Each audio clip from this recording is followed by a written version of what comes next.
2, maybe 3 weeks of silence.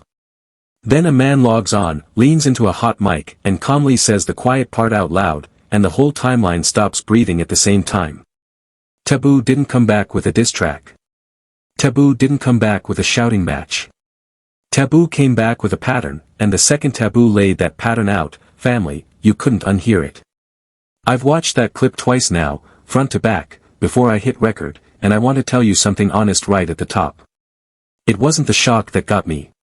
It was the lack of shock. That's the story underneath the story. That's the beat everybody scrolling past is missing. And by the end of this breakdown, you're going to see why Taboo just quietly ended one of the loudest relationships on the internet without ever raising his voice, why Blueface is standing in a room that's already on fire and doesn't know it yet, and why the DNA envelope that's about to get opened in front of a camera in the fall is not the reveal anybody actually thinks it is. Stay with me. This one earns your minutes. Now, listen. When something surprises you, your brain kicks into defense mode. It files the moment away as an outlier, something rare, something you can shelve. But when something doesn't surprise you, when a stranger with a microphone describes a person you've been watching from across the timeline, and every single beat lands exactly where you already sketched it in pencil in your head, that's a different animal. That's when you know a pattern has quietly hardened into a public record. That's the moment commentary stops being commentary and becomes confirmation. And confirmation, family, moves faster than any bombshell has ever moved on this app. I've been in this seat long enough to know the difference between a bombshell and a bulletin. A bombshell begs you to react. A bulletin asks you to remember. Taboo didn't drop a bombshell. Taboo filed a bulletin. Calm delivery. Flat register. Zero performance. And a bulletin, if you file it right, lands harder than any bombshell ever thrown, because a bulletin bypasses the argument and goes straight to the memory. Everything Taboo said this week wasn't look what I discovered. It was look what you already knew. That's why the reposts hit at the speed they hit. That's why comment sections filled up in 6 hours instead of 6 days. Taboo wasn't breaking news on Nivea. Taboo was ratifying it. And in the influencer economy, ratifying is more dangerous than reporting, because you can't sue somebody for agreeing with the room. Before we go any deeper, if you've been rocking with me on this channel, do me the small favor.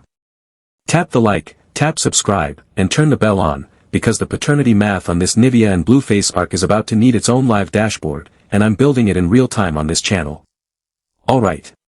Deep breath. Let's get into it. August 2026. Los Angeles.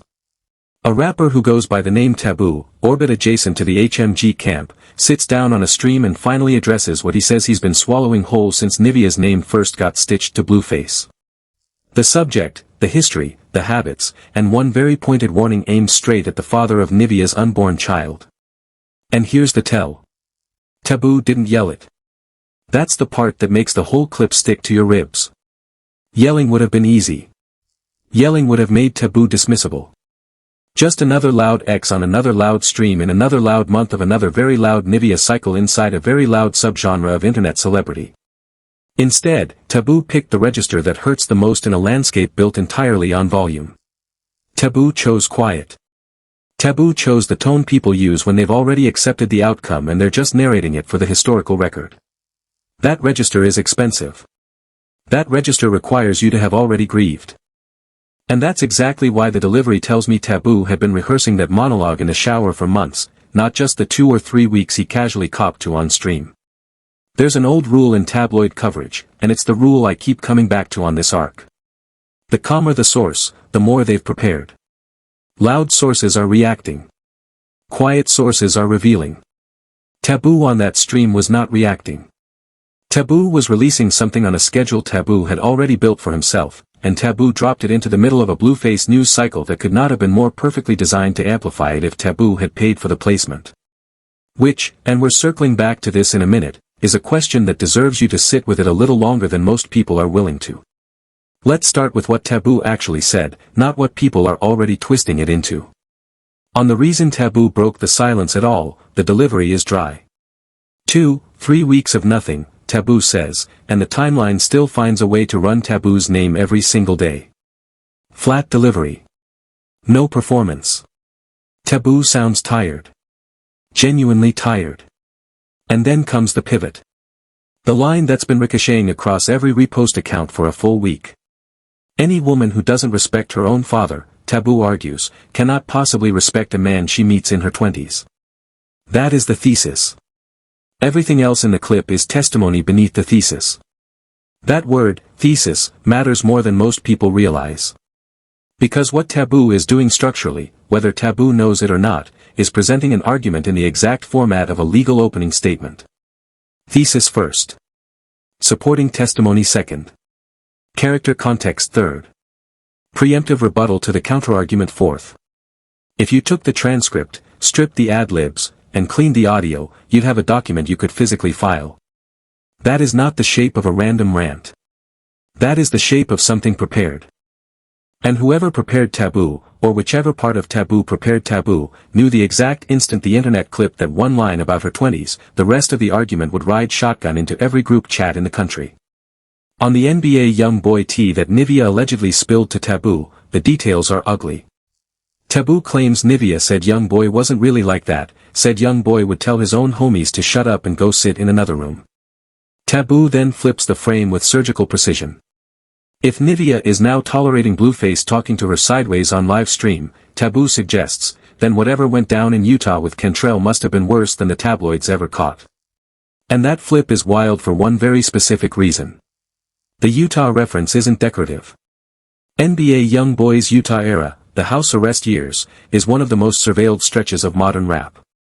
Every visitor, every guest, every unlogged night is sitting inside a federal record somewhere. To drop a Utah claim into a live stream in 2026 is to plant a flag on a timeline other people can go dig up. Taboo didn't just gossip. Taboo implicitly dared somebody with receipts to come and fact-check him. On the money accusation Nivea allegedly floated, that Taboo had been asking her for cash, Taboo's response is almost bored. What does Taboo look like asking a woman who has nothing for money, Taboo asks, and then loops right back to the washer, the dryer, the empty house, the food nobody cooked. Domestic receipts. Small. Specific. Half-laughed. No comment. That washer and dryer beat is the one that's been chewing at me since I first watched the clip. Because in every celebrity fallout, you get grand narrative receipts. The leased car. The disputed jewelry. The mystery apartment in the mystery city. What Taboo brought instead was appliance-tier evidence. A washer. A dryer. An empty kitchen. Food that never got cooked. Those aren't clout receipts. Those are lived-in receipts. Those are details you don't invent because inventing them wouldn't cross your mind. And the specificity, that it wasn't jewelry, wasn't cash, wasn't a car, but laundry, is the exact kind of detail that makes a jury lean forward, metaphorically speaking, for now. Then Taboo hits the EBT beat, and the delivery finally cracks into a small laugh. Nivea said she never had EBT, Taboo says. So how was she eating, Taboo asks, if she didn't have EBT, and Taboo laughs at his own question because Taboo knows how the answer sounds coming from a man who says Nivea was allegedly using his apartment as a laundromat. And notice what Taboo does after the laugh. Taboo goes silent. Taboo picks silence a lot in this monologue, and silence in the parasocial economy is the most expensive currency in circulation. Every second Taboo doesn't fill, the audience fills for him. And they fill it with context they already have. Old clips. Prior receipts. The collective memory of every previous Nivea cycle. Taboo isn't selling the room a story. Taboo is letting the room run the search bar in their own heads. That's a magician's move. That's not something a clout-chasing ex does. Clout chasers are terrified of silence. Silence to them is a mirror. Silence to Taboo is a weapon. Here's where the timeline starts talking on its own. February 2026, Blueface confirms the pregnancy on stream, holding up 2 positive tests, calling it a Blueface baby. March, Jaden Alexis sends well wishes through visibly gritted teeth. April, Nivea publicly commits to a DNA test to put the paternity questions to rest. July, Blueface admits on Kick that he cheated with Krazian Rock.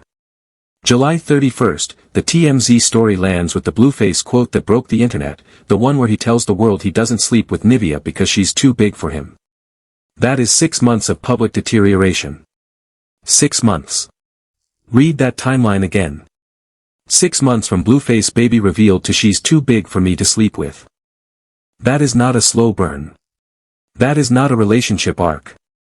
That is a content decay curve. The exact shape streaming analysts chart when a franchise starts hemorrhaging subs. Off the cameras, away from the ring lights, the runway leading into that stretch was already lit with warning lights. Blueface paternity history alone reads like a class action complaint waiting to be certified. Jaden Alexis's kids. The Krisian comments about adding other women. The livestream discussions about which of his associates might be sleeping with whom. To parachute a Blueface baby pregnancy reveal into that biography and expect the internet to treat it as a fairy tale was, in retrospect, a bet against the historical record, and the historical record won on schedule. Now, drop Taboo's arrival into that timeline. Taboo doesn't step in first. Taboo steps in after the cheating admission. After the face tattoo reveal from Kentrell. After the Carles Krisian reveal from Blueface himself. Taboo's warning didn't launch the storm. The warning landed inside a storm that was already forming. And that sequencing matters more than most commentators are giving it credit for.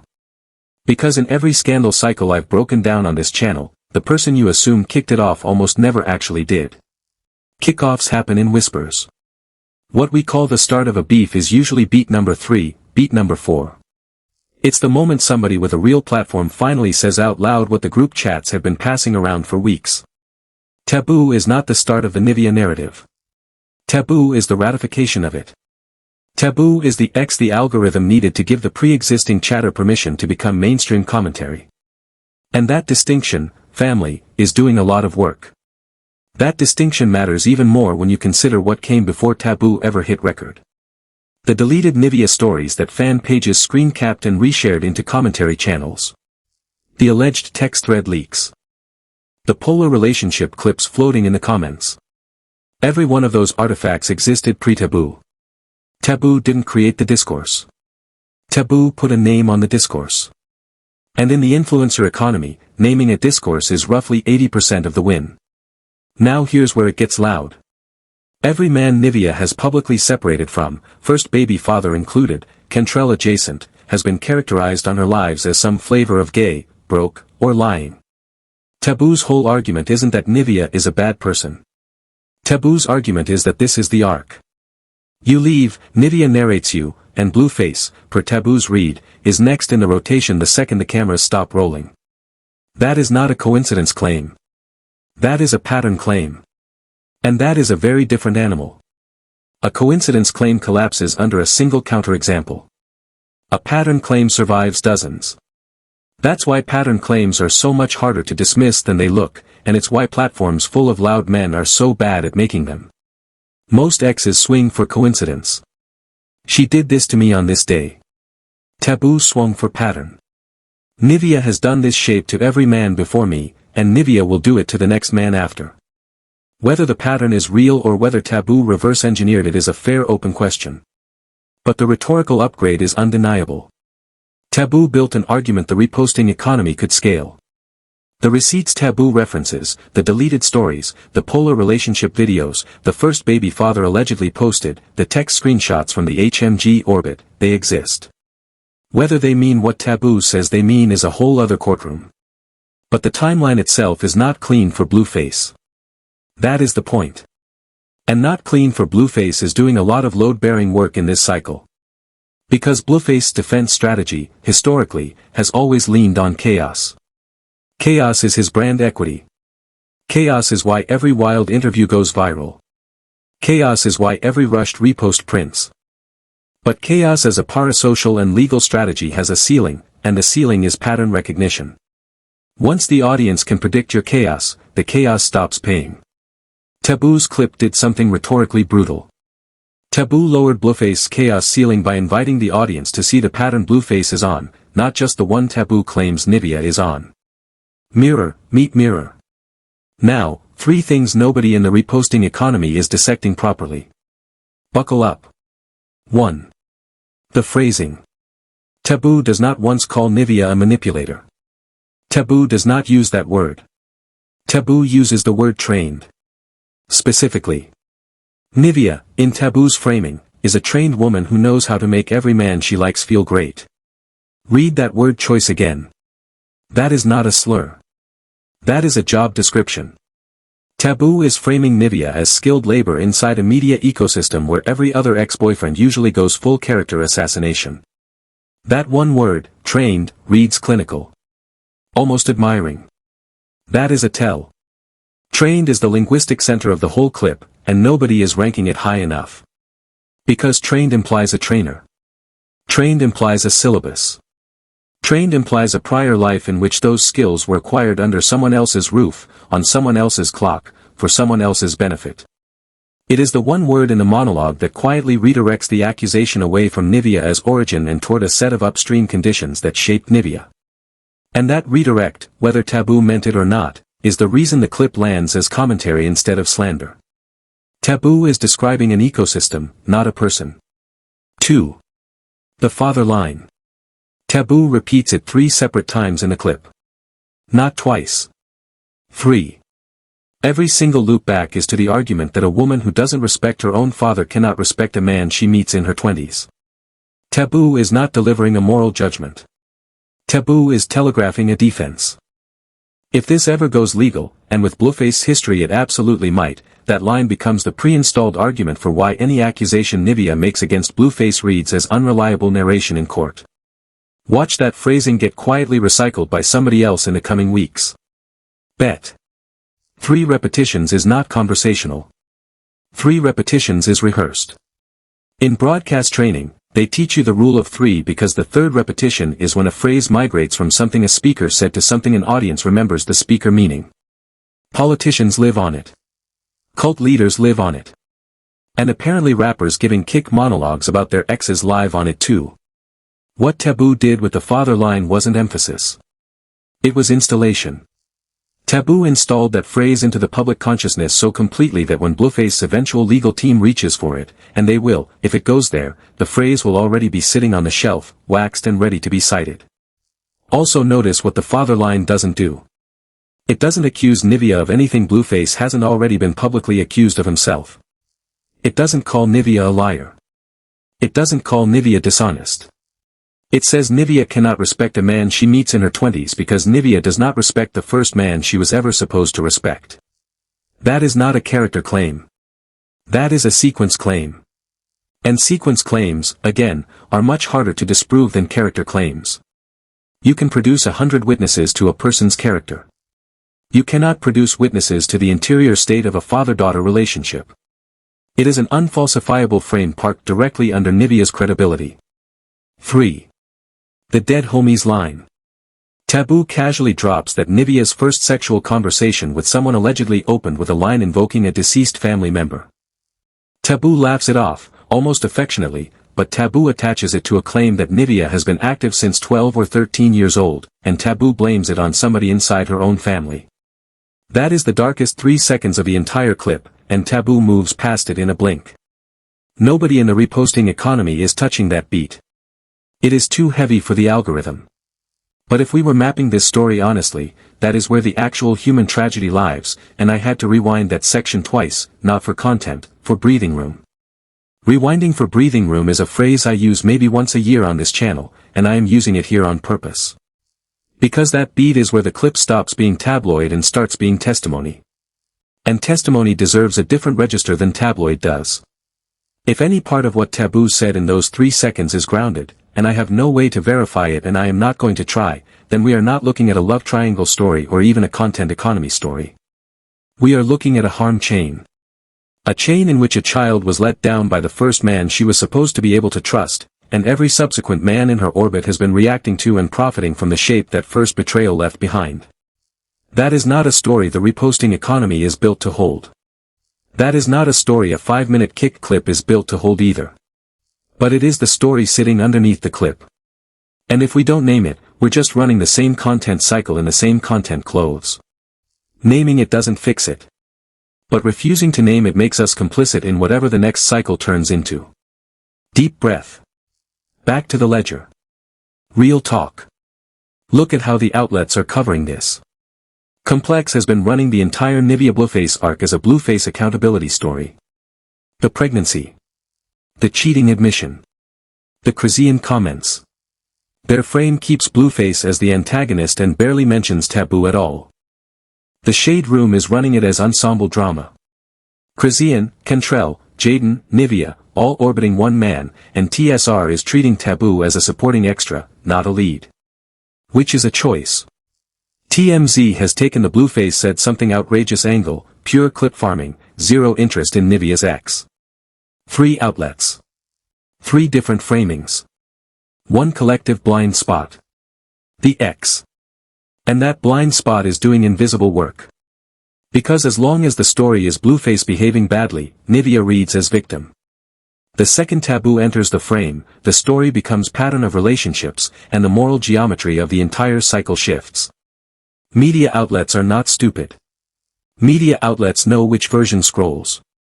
Look closer at why each outlet is dodging the X angle, because the incentives are not identical and they are not accidental. Complex is a music industry publication, and the music industry has a working relationship with Blueface as an entity. A distributable, bookable, monetizable entity. Complex's posture will always tilt toward Blueface being the story because Blueface is the SEO. Adding Taboo dilutes the search term equity of the piece. Complex has no commercial reason to promote a name that isn't already trending in Spotify metadata. That is not journalistic malpractice. That is page view arithmetic. But it means Complex's framing is structurally biased towards centering the man with the streaming numbers, which in this case happens to be the man whose behavior is under review. The Shade Room has different math. Their content model is ensemble. The more characters in a frame, the more comment section engagement per post. So TSR is incentivized to spread the frame wide. Krasian, Cantrell, Jaden, Nivea. A 5-person tag graph beats a 2-person tag graph on virality every single time. But Taboo doesn't fit the ensemble because Taboo introduces a thesis, and a thesis collapses ensemble drama into single narrator drama. TSR doesn't want a narrator. TSR wants a chorus. TMZ's incentive is the simplest and the loudest. Clip farm. One outrageous sentence per hit, packaged as a headline, aggregated by every morning show desk in the country. Nivea's X doesn't produce that. Nivea's X produces paragraphs. Paragraphs die on the TMZ homepage. So Taboo's clip, no matter how load-bearing it is for the actual center of gravity of the story, will never lead there. Here comes the loudest counter-narrative in the comment sections. Simple. Taboo is a clout-chasing ex who got dropped and is rewriting history now that Nivea's carrying Blueface baby. I hear it. I hear the skepticism. Taboo is dropping this while Nivea is pregnant. Taboo is using Nivea's name for reach. But Steelman the argument and it still breaks. A clout chaser leads with a diss track. Taboo led with a warning aimed at another man. That is a different play. That is an I know what you're about to go through because I've been through it play. And if it were pure clout, Taboo wouldn't have gone weeks between statements. Taboo would be posting daily. Taboo didn't. So it's not clean. Nothing about this arc is clean. Which is exactly why the takes coming out of the reposting economy this week have been so weirdly unstable. Watch any single commentator on this arc across 3 consecutive uploads and their position slides. Day 1, pro Taboo. Day 3, pro Nivea. Day 5, back to everybody in this story is dirty. That instability is not laziness.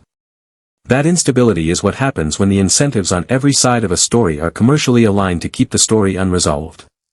Nobody in the reposting economy, nobody, is being paid to close this case. Everybody is being paid to keep it open. So the takes stay open too. That is a market failure dressed as discourse. Now here is the read the reposting economy is refusing to run. Everybody is covering this like a love triangle story. It is not. Look closer. This is a content economics story.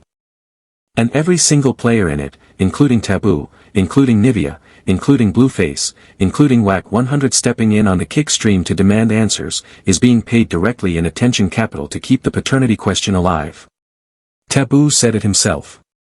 They are making money off of speaking on him. Taboo is not wrong. Taboo is also participating. Now here is the harder read. Blueface and his camp already know the DNA answer.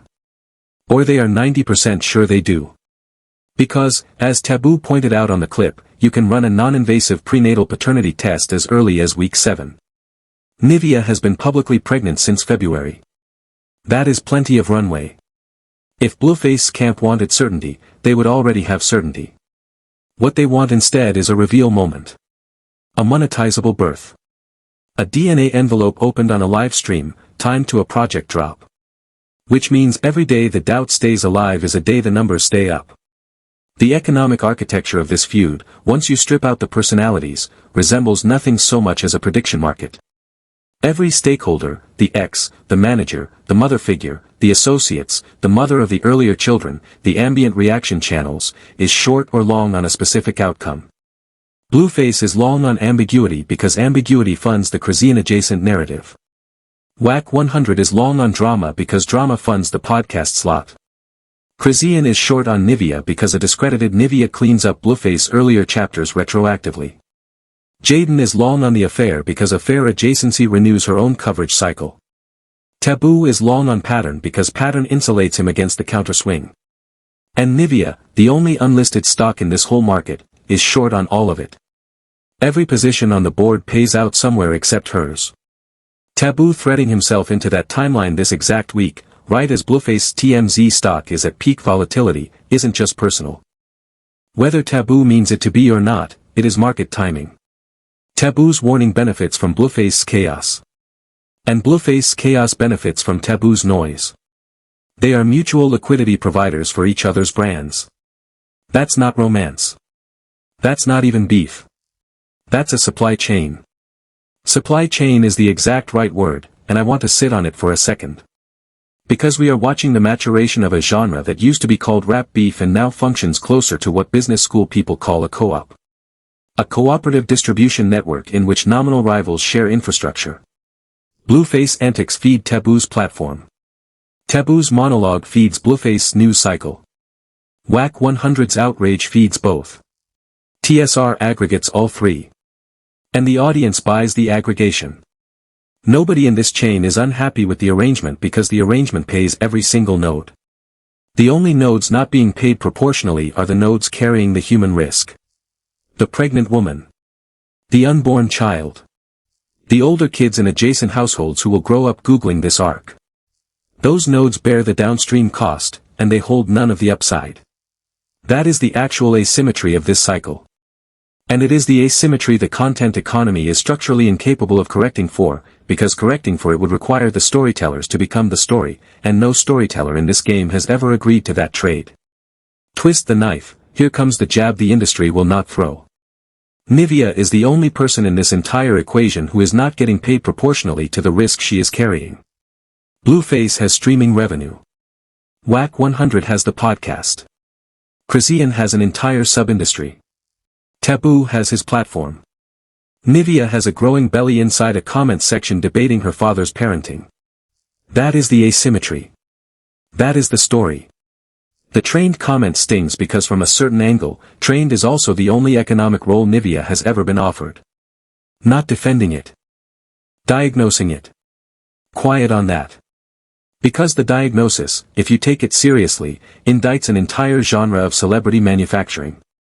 The genre that recruits young women out of proximity to older men. Monetizes their attachment styles. Brands their disputes. Farms their pregnancies.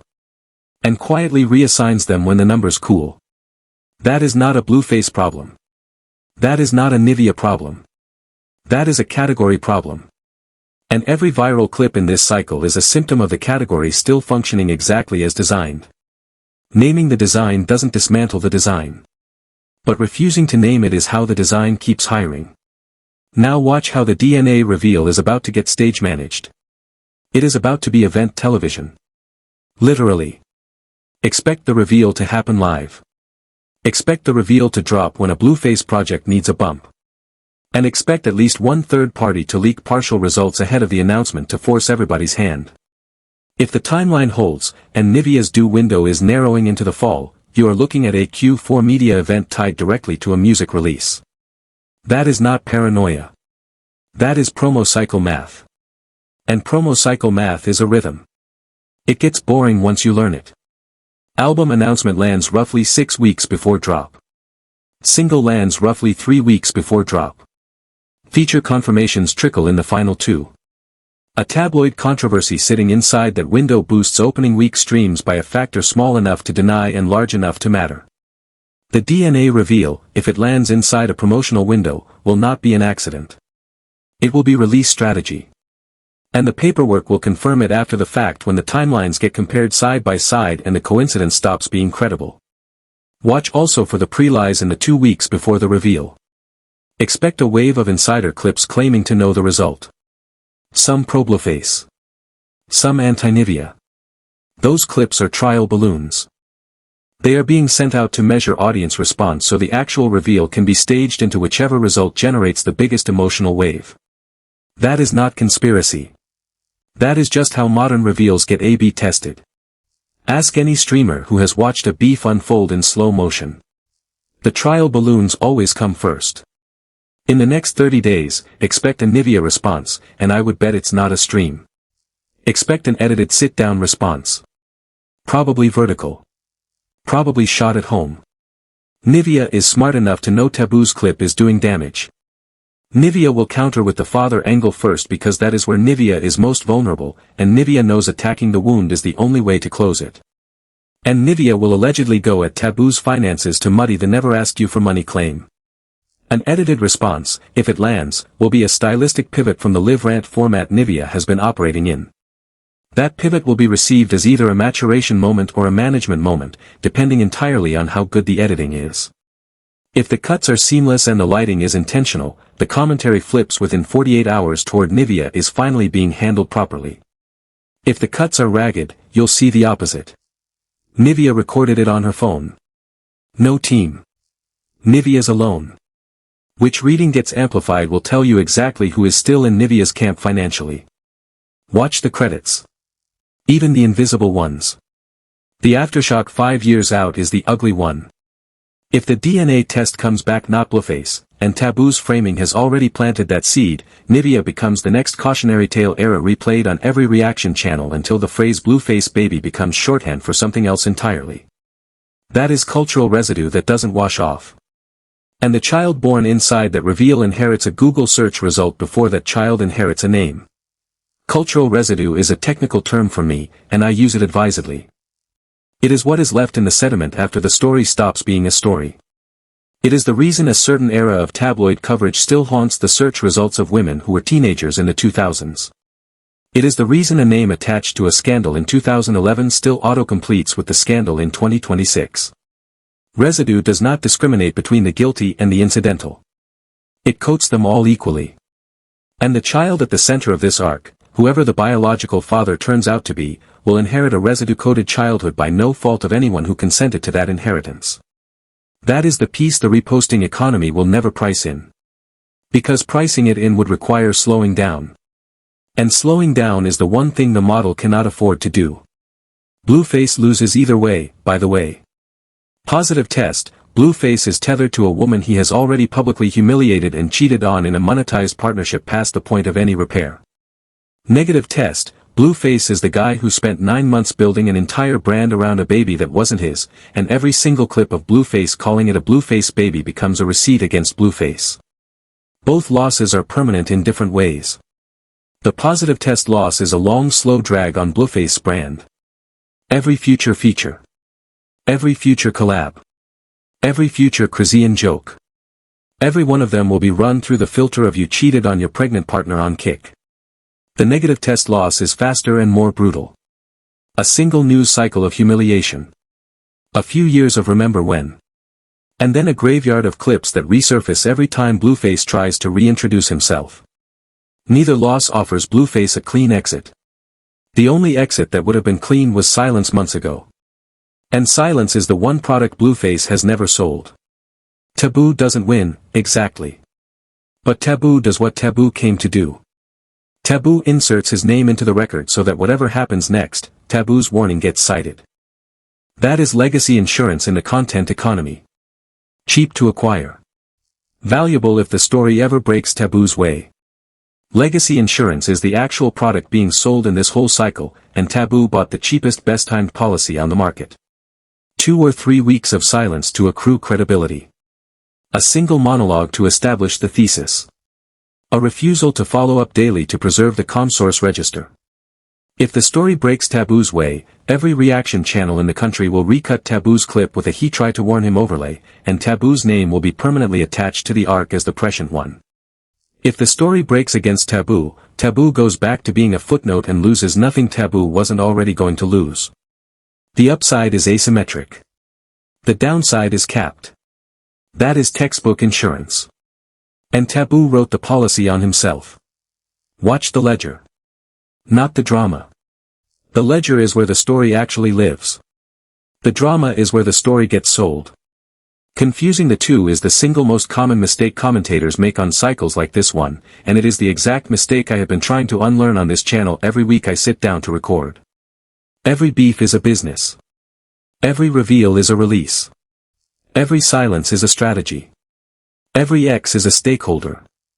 And the audience, us, me, you, the person scrolling this at 2 in the morning, is not the customer. We are the product. The customer is the platform paying out to whoever keeps us watching longest. Which means the honest question at the end of every cycle like this one is not who is right. The honest question is who is being paid, and by whom, to make me feel this way right now. Ask that question in the middle of every clip you consume this week and watch the story rearrange itself in real time. Faces you thought were antagonists reveal themselves as vendors. Faces you thought were victims reveal themselves as inventory. Faces you thought were narrators reveal themselves as owners. Once you can see the ledger, you cannot unsee it. Same way I cannot unsee that Taboo clip. That is the part that has me typing. If you made it all the way here with me, you already know the read you just got is not the one your feed will hand you anywhere else. So tap subscribe. Turn the bell on. Drop your paternity math in the comments. Prescient warning or clout chasing X. Bulletin or bombshell. I am reading every single reply, and the follow-up on this is already in the pipeline. Stay locked. This one is not over. This one is barely started.